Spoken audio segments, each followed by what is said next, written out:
प्रेरितों के काम अध्याय 5। प्रेरितों के काम अध्याय 5 को देखेंगे और इसकी एक फ्रेज को हम उठाएंगे और मैं इस वचन को आउट ऑफ कॉन्टेक्स्ट लेने वाला हूं क्योंकि आज मैं खासकर इस रात जवानों के साथ बात करना चाहता हूं। तो वचन में यहां पर लिखा है प्रेरितों के काम अध्याय 5 वचन 6 में कि फिर जवानों ने उठकर। आज रात मैं चाहता हूं यहां बर्मिंघम से और जितने भी लोग मुझे सुन रहे हैं कि जवान बेटियां जवान बेटे उठें और जाएं और जाकर समाज को बदलें और पूरी दुनिया को बदलें। बहुत सारी आत्मिक और नैतिक पावर है इन लोगों में जो जहां पर बैठे हुए हैं, जो जाकर जातियों को और दुनिया को बदल सकते हैं अगर हम मसीह यीशु के लिए उठकर चलना शुरू कर दें। तो जवान लोग पूरी दुनिया में बहुत से अलग अलग कारणों के लिए चल रहे हैं और आज रात मैं विश्वास करता हूं कि वक्त आ गया है कि हम घोषणा करें और गंभीरता के साथ मसीह यीशु के लिए चलना शुरू कर दें। मिस्टर चौ एन लाई ने एक दिन चाइना से कहा, उन लोगों के साथ बात करते हुए जो कि मिनेसोटा से गए थे। उसने कहा, आप जानते हैं कि अमेरिका की भी उम्मीद उसी में है जिसमें उम्मीद चाइना की भी है। चाइना की भी, उसने कहा चाइना की और अमेरिका की उम्मीद जवानों में है। हमारी उम्मीद कम्युनिज्म में नहीं है, हमारी उम्मीद लोकतंत्र में नहीं है, हमारी उम्मीद है मसीह यीशु में और परमेश्वर की हुकूमत में।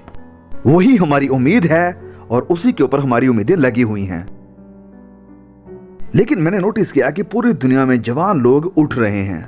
चीन की सेना अपने लाखों जवानों के साथ उठी जिन्हें रेड गार्ड्स कहा गया और फिर इसके बाद इटली ने अपनी ताकत दुगनी करी। उन्होंने अपनी ताकत दुगनी करी रोम की सेना में और अपनी इटली की सेना में अपने जवानों को चुनते हुए। तो जवान लोग बाईं ओर से, जवान लोग दाईं ओर से उठ खड़े हुए हैं।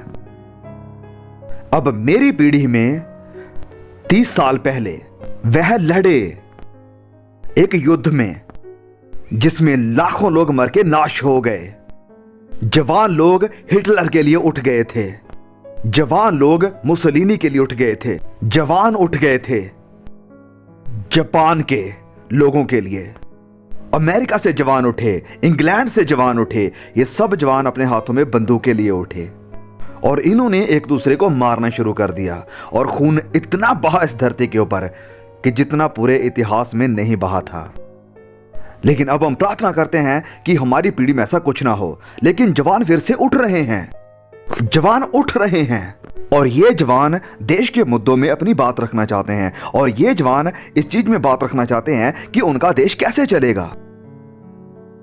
और मैं ये पाता हूं जब मैं जवानों के बीच में सफर करता हूं, जब मैं स्कूल के जवानों से बात करता हूं, कॉलेज के जवानों से बात करता हूं और मैं ये देखता हूं कि जवान आज बहुत सी चीजों को महसूस करते हैं और बहुत ही गहराई के साथ महसूस करते हैं। और मैं सोचता हूं कि जवान ये महसूस करते हैं कि उन्हें गुमराह किया गया है।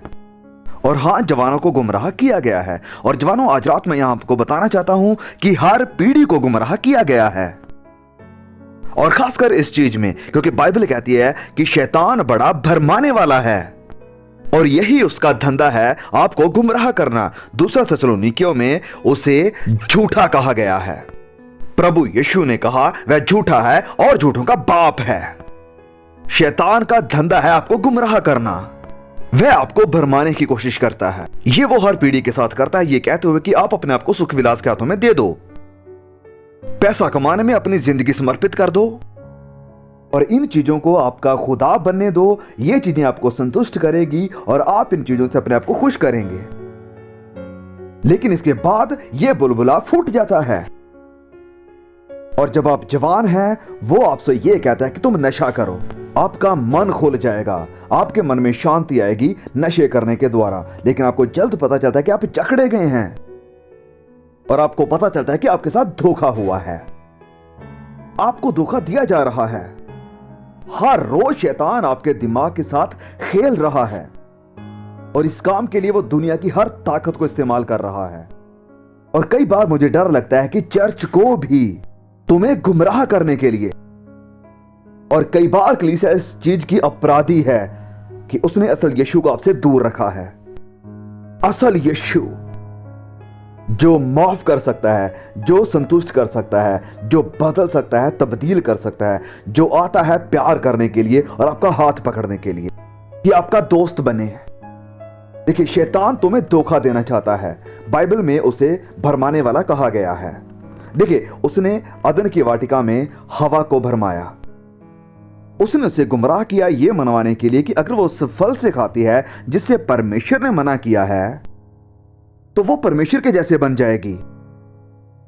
उसने कहा तुम मरोगे नहीं, कोई न्याय नहीं होगा, कोई नरक नहीं है। और वह इस बात को मान गई।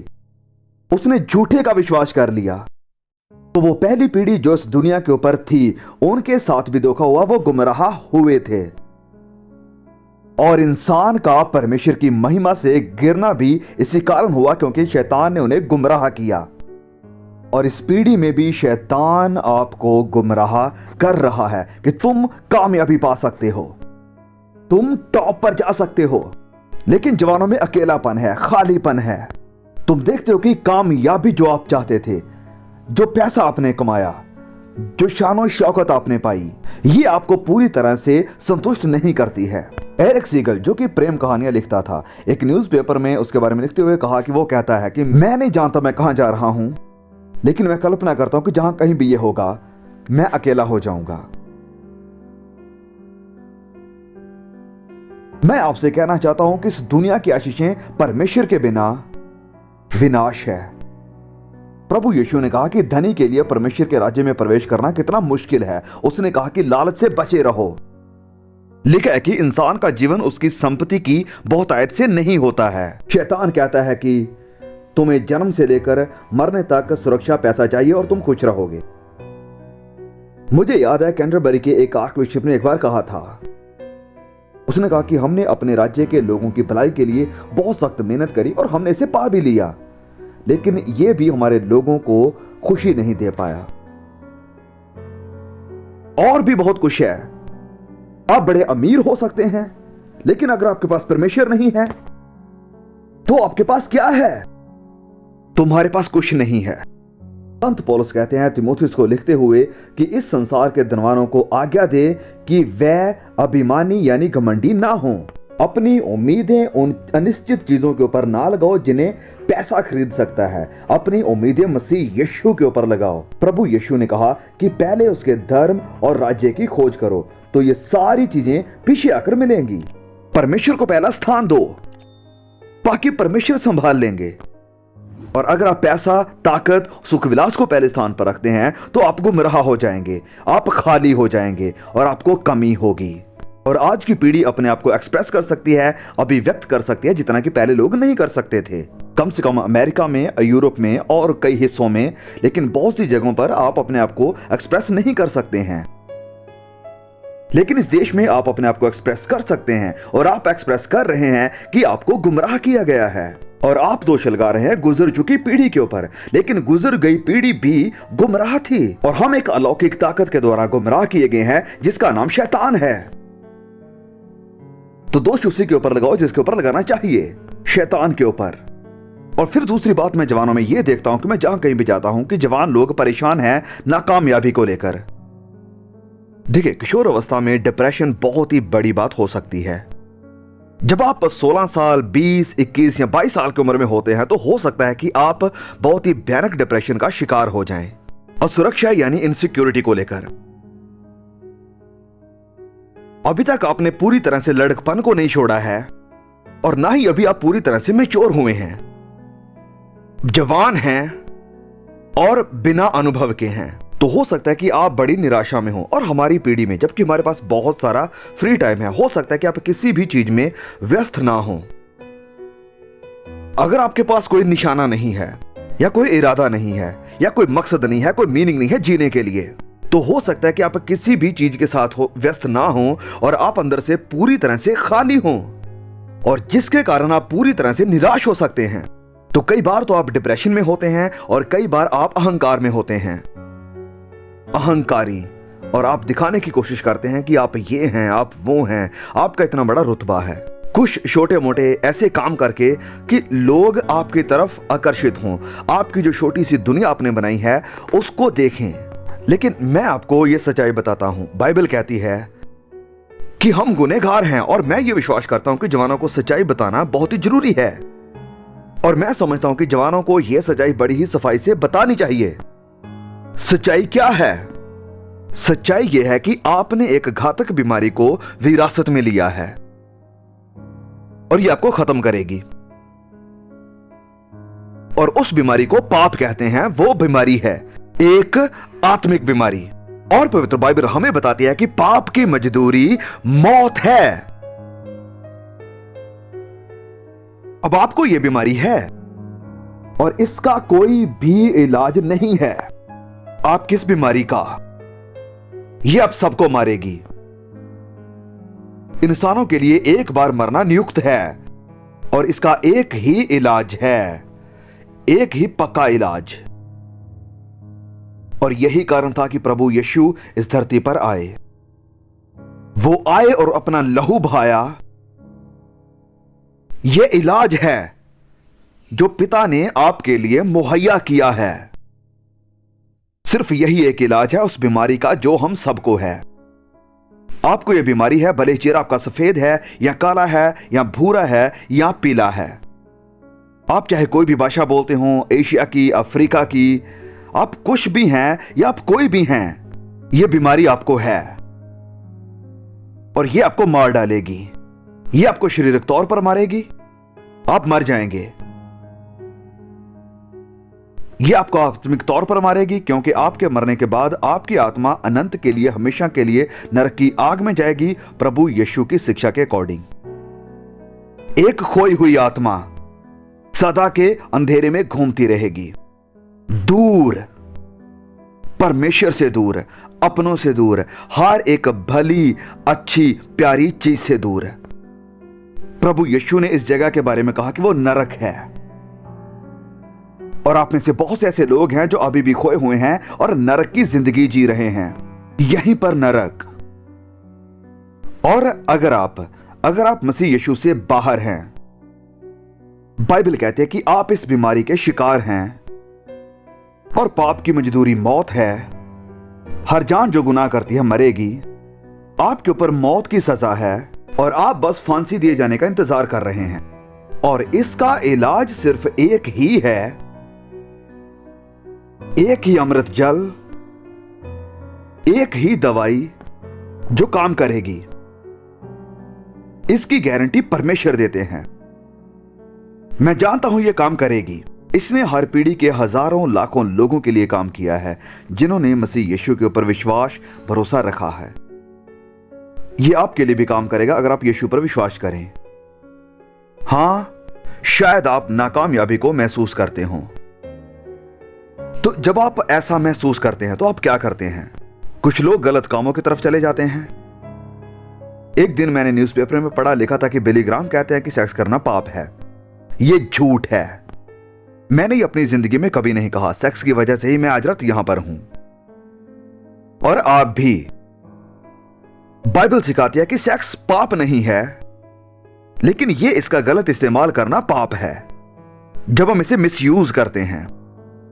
आप कहेंगे कि वेल पास्टर बिली, आज की हमारी एडवांस जनरेशन में गोलियां हैं हमारी प्रॉब्लम्स का समाधान। क्या ऐसा है? तो फिर क्यों इलिजिटिमेसी यानी अवैधता आज हमारी जनरेशन में ज्यादा है जितना पहले नहीं था?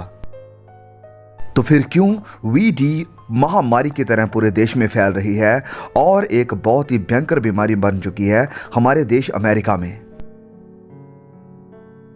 बाइबल कहती है कि व्यभिचार से भाग। बाइबल कहती है कि शादी के बाहर संबंध बनाना गलत है, गुनाह है। क्यों ना मैं इसे वैसे ही बताऊं जैसे है, जैसे यहां पर मुझे बाइबल बता रही है। आप शायद इससे सहमत ना हो और ना ही मैं कह रहा हूं कि आप इससे सहमत हो। मैं जबरदस्ती इसे आपके गले में उतारने वाला नहीं हूं, आप खुद अपना फैसला कर सकते हैं। लेकिन मैं कह रहा हूं कि यह वचन कहता है कि शादी के बाहर संबंध बनाना गुनाह है। और बाइबल कहती है कि अगर आप ये गुनाह करते हैं तो आपको कीमत चुकानी पड़ेगी, इस दुनिया में भी और आने वाली दुनिया में भी। यह गुनाह है। और फिर हजारों ऐसे जवान हैं जो कि नाकामयाब हैं इस दुनिया में और नाकामयाबी के कारण वो आत्महत्या करते हैं। आज कैंपस यूनिवर्सिटीज में यह दूसरा बड़ा किलर है, सुसाइड।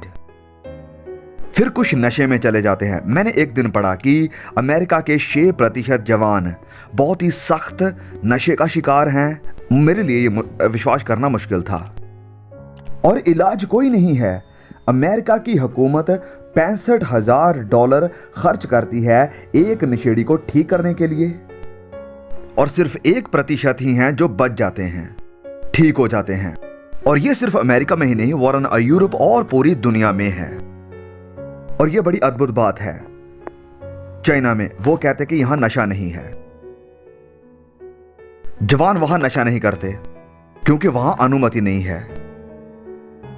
लेकिन यहां अमेरिका में पूरी आजादी के साथ हमारे ऊपर यह विपत्ति है, यह कैंसर की तरह है जो हमारी सोसाइटी को खत्म कर देगी। और फिर है अकेलापन। जवान जब चारों तरफ से नाकामयाबी, असफलता को देखते हैं तो वो अकेले पड़ जाते हैं। एक एक्टर ने पिछले हफ्ते नेशनल मैगजीन पर लिखा, वो कहता है मैं 0 लेवल पर पहुंच चुका हूं। वो कहता है मैं स्टेज पर जाता हूं, एक्टिंग करता हूं, मैं कैमरा के सामने जाता हूं, एक्टिंग करता हूं, और लोग सोचते हैं कि मैं एक बड़ा महान व्यक्ति हूं। उसने कहा मैं एकेडमी अवार्ड के लिए नॉमिनेट हुआ हूं, मेरे पास बहुत पैसा है जो इंसान बनाना चाहता है। उसने कहा जब मैं घर जाता हूं तो मैं 0 हो जाता हूं, मैं मुखौटा उतारता हूं तो मैं दुनिया का सबसे तन्हा इंसान हूं। वो कहता है कि किसी का हाथ हो थामने के लिए जो मुझसे प्यार करता हो। मैं आज उस एक्टर से कहना चाहता हूं, अगर वो मुझे सुन रहा है, तुम यीशु का हाथ थाम सकते हो। वो तुमसे प्यार करते हैं, वो तुम्हें माफ करेंगे, वो आएंगे और एक सच्चे दोस्त की तरह तुम्हारे साथ रहेंगे। वो आना चाहता है और आज आपके तन्हा हाथ को पकड़ना चाहता है। वो आना चाहता है और बनाना चाहता है आपकी जिंदगी में मकसद और निशाना। और फिर मैं देखता हूं कि जवान चैलेंज यानी चुनौती को चाहते हैं। और यह बात सच है, हमें चुनौतियां पसंद हैं। यही कारण है कि हम फुटबॉल पसंद करते हैं, यही कारण है कि हम खेलों के लिए पागल हैं।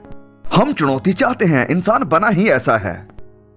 तो क्यों ना फिर एक आत्मिक चैलेंज भी हो। जवान भाइयों और बहनों की जिंदगी को बदलने का चैलेंज। तन्हाई को पूरी तरह से दूर कर दो, पाप और इसकी सजा को दूर कर दो।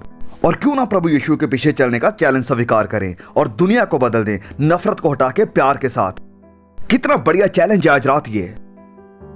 और फिर आखिर में बहुत सारे जवान, मैं जहां कहीं भी जाता हूं या जहां कहीं भी जाने का मुझे मौका मिलता है, मैं देखता हूं जवानों को, वह विश्वास करने के लिए कुछ चाहते हैं जिसके ऊपर वह सच में विश्वास कर सकें, और जो लॉजिकल हो यानी जिसमें तर्क हो, कुछ ऐसा जो उनके दिलों को संतुष्ट करे और उन्हें अनुभव दे।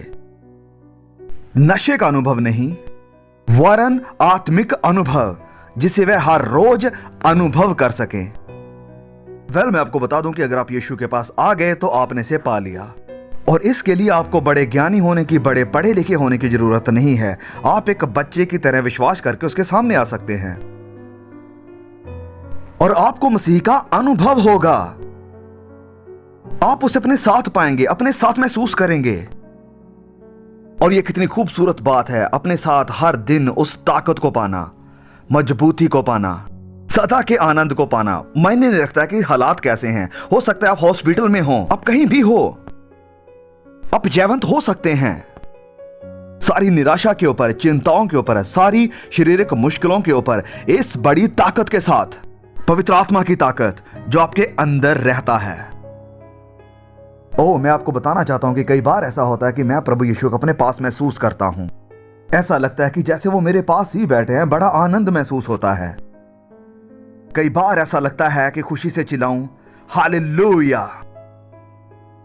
और फिर कई बार ऐसा भी होता है कि मैं उसे छू नहीं पाता, उसे बिल्कुल भी महसूस नहीं कर पाता। और मेरी माँ आज यहाँ पर है और मुझे याद है जब मैं स्कूल में था तो मैंने उससे कुछ लिखा, काफी साल पहले, वो शायद भूल गई हैं। मैंने कहा माँ पिछले कुछ हफ्तों से मैं कुछ कर नहीं पा रहा हूँ, मैं प्रार्थना नहीं कर पा रहा हूँ, मसीह यीशु को भी अपने पास महसूस नहीं कर पा रहा हूँ। और उन्होंने कहा बेटे आपने अपनी जिंदगी उसके हाथों में दे दी है, उसे स्वीकार किया है, और भले ही आप उसे महसूस करें या ना करें, वो तुम्हारे साथ है, भले ही आप उसे महसूस ना कर पाए हों। क्योंकि यही वक्त है विश्वास के साथ चलने का, क्योंकि शायद परमेश्वर तुम्हें परख रहे हों। कितनी खूबसूरत बात है यीशु पर विश्वास करना। विश्वास जो दुनिया बदल सकता है, जो आपको बदल सकता है, आपकी दुनिया को बदल सकता है। मैं भी एक रात ऐसी ही मीटिंग में बहुत साल पहले सामने आया था और मेरे साथ सब कुछ नया शुरू हुआ, और ये आज रात आपके साथ हो सकता है। और मैं आज आप सैकड़ों से कहता हूं, सारे जवानों को जितने भी यहां पर हैं, कि अपनी जगह पर उठकर यहां आ जाइए, खड़े हो जाइए इस प्लेटफॉर्म के सामने। और यहाँ आते हुए कहिए कि मैं मसीह यीशु को स्वीकार करता हूँ, मैं चाहता हूँ कि वो मेरा प्रभु बने, मेरा मालिक बने और मेरा उद्धारकर्ता बने। आपके रिश्तेदार और दोस्त इंतजार करेंगे, आपकी बस आपका इंतजार करेगी। सारे जवान बेटे बेटियां आ जाएं और आज उठकर मसीह यीशु के लिए आप चलना शुरू कर दें।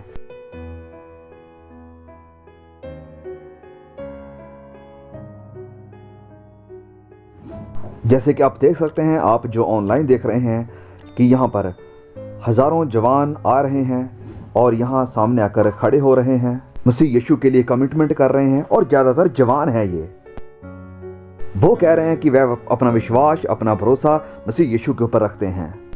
वह चाहते हैं कि उनका अतीत माफ हो जाए और एक नई शुरुआत करें। आप भी ऐसा कर सकते हैं, आप जहाँ कहीं भी हैं। आप यहाँ किसी होटल में बैठे हैं या अपने रूम में बैठे हैं या आप हॉस्पिटल में हैं या कहीं भी हैं, वह आपके दिल में और आपकी जिंदगी में आएगा और आपको नया बनाएगा। पवित्र आत्मा ये कमिटमेंट और फैसला करने में आपकी मदद करे।